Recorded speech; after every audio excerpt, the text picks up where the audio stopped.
लेकिन कुछ कंपनी ऐसी आई जो पता नहीं और कितने आगे के साल के डिस्काउंटिंग करें।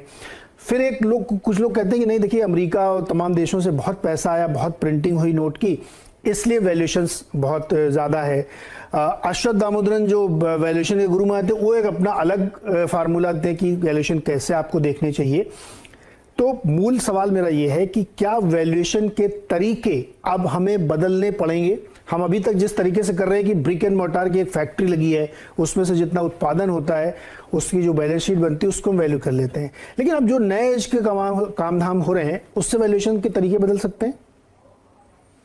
देखिए नीरज जी, हमें आसान भाषा में समझाना है लोगों को। सुनील जी ने जो कहा वही हम कहते आए हैं कि पीईजी देखना है, रिटर्न ऑन इक्विटी देखना है। भारत में आम निवेशक के लिए ये सब देखना बहुत मुश्किल है। तो हमें क्या बताना है लोगों को कि इस समय क्या करना है।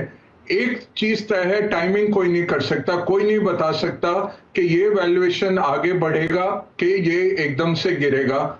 आप पिछले हम हिस्ट्री देख सकते हैं, हिस्ट्री से थोड़ा सा आइडिया मिल जाता है कि जब इस तरह के वैल्यूएशन बढ़ने लग जाते हैं और जब रिटेल निवेशक ऐसे आते हैं। अब मैं आंकड़े आज स्टडी कर रहा था, इस 5 महीने में 78 लाख नए म्यूचुअल फंड फोलियो खोले गए। पूरे पिछले साल में 18 लाख खोली है। 23,000 करोड़ म्यूचुअल फंड्स के एनएफओस में पिछले महीने में आया।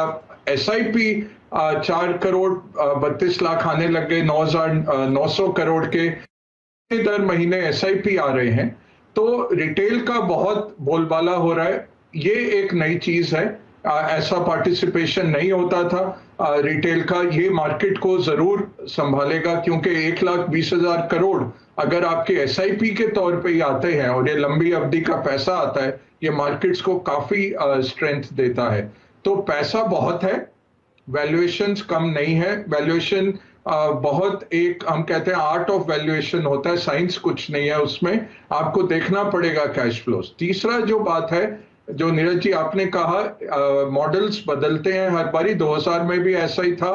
तब कैश बर्न होता था कि भाई आप रेवेन्यू देखिए और कितनी जल्दी हम कैश को बर्न कर रहे हैं, प्रॉफिट मत देखिए। वही समय लौट आया है प्रॉफिटलेस प्रॉस्पेरिटी का, जबकि प्राइवेट इक्विटी वाली कंपनियां पब्लिक मार्केट में लिस्ट हो रही हैं। तो जो 2,000-3,000 करोड़ का घाटा बना रही हैं कंपनियां, वो पहले कभी भारत जैसे मार्केट में लिस्ट नहीं होती थी। अमेरिका में तो $2 ट्रिलियन की ऐसी कंपनियां हैं जो घाटे में हैं और जो लिस्टेड हैं। 2 ट्रिलियन का उनका मार्केट कैप है।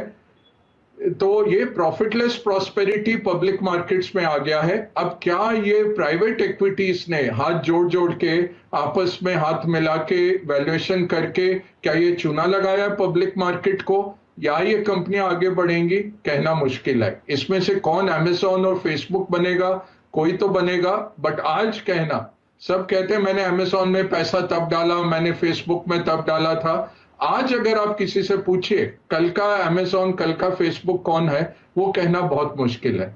तो आम निवेशक के लिए क्या है, डाइवर्सिफाइड रहिए, सब कुछ ओन करिए। ये प्रॉफिटलेस प्रॉस्पेरिटी में से भी 1 या 2 कुछ निकलेगा जो 100 गुना बढ़ेगा।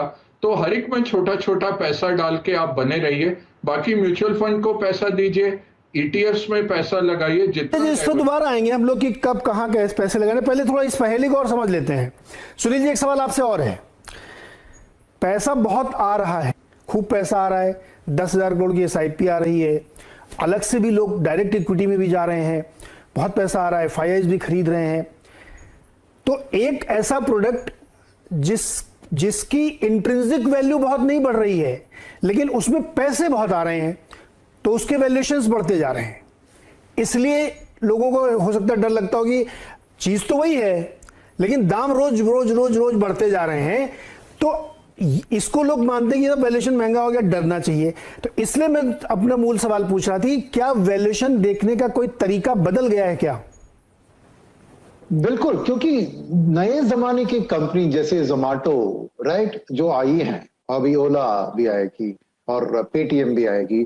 तो यहाँ पे एक ट्रेडिशनल, जैसे अभी अजय जी ने बताया कि कैश बर्न, यानी ये लोग क्या कर रहे हैं कि मार्केट शेयर गेन कर रहे हैं, क्योंकि विनर टेक्स ऑल होता है और बाकी सब गिरते हैं, तो विनर बनने में पीछे है। उस विनर बनने की इनिशियल जो ट्रैक रिकॉर्ड वो दिखा के फिर कैपिटल मार्केट्स में आ रहे हैं ना, तो उसको जज करने के लिए आपको पुराने जमाने की जो कहने अपने intrinsic value, discounted cash flow, ये टेक्निक्स बिल्कुल काम नहीं आएगी। इनको समझने के लिए आपको नए जमाने के निवेशक और नए जमाने की खर्चा जो करते हैं, जो स्विगी से खर्चा करते हैं, जोमेटो से करते हैं, जो यूट्यूब देखते हैं, जो अमेजोन में कुछ करते हैं, तो उनकी सोच से किस तरह की, जैसे कहते थे ना आईबॉल्स, कितना आईबॉल्स गैदर कर रही है एक टीवी चैनल, उसके हिसाब से उसको वैल्यूएशन करना चाहिए। तो ये न्यू एज सेक्टर्स के लिए जरूर नए नए तरीके हैं जिसको प्राइवेट इक्विटी लोग समझते हैं और इसलिए वो निवेश अर्ली स्टेज में करते हैं। और जब वो कैपिटल मार्केट में आते हैं उसको दो चीज होती है, एक होती है कि वो अपना प्रॉफिट बुक करना चाहती है क्योंकि दूसरा कोई नए ऐसी आइडेंटिटी पे निवेश करे, मगर सेकंड चीज होती है ग्रोथ कैपिटल की जरूरत पड़ती है इन कंपनियों को, और वो अपना पैसा और उसके पीछे नहीं डालना चाहते हैं और ग्रोथ कैपिटल के लिए इक्विटी मार्केट में आते हैं। तो मैं समझता हूं कि ये नई तरह की वैल्यूएशन जो है, जैसे अजय जी ने बताया, आम निवेशक के लिए ये समझना मुश्किल है। तो म्यूचुअल फंड्स ना, जैसे सर्विसेज सेक्टर और इनको जज करती है। अब जैसे अजय जी ने ये भी कहा कि एक 10 में से एक भी आपको लग गया लॉटरी, तो समझिए कि पूरे का कॉस्ट रिकवर करके आपको प्रॉफिट आ जाता है।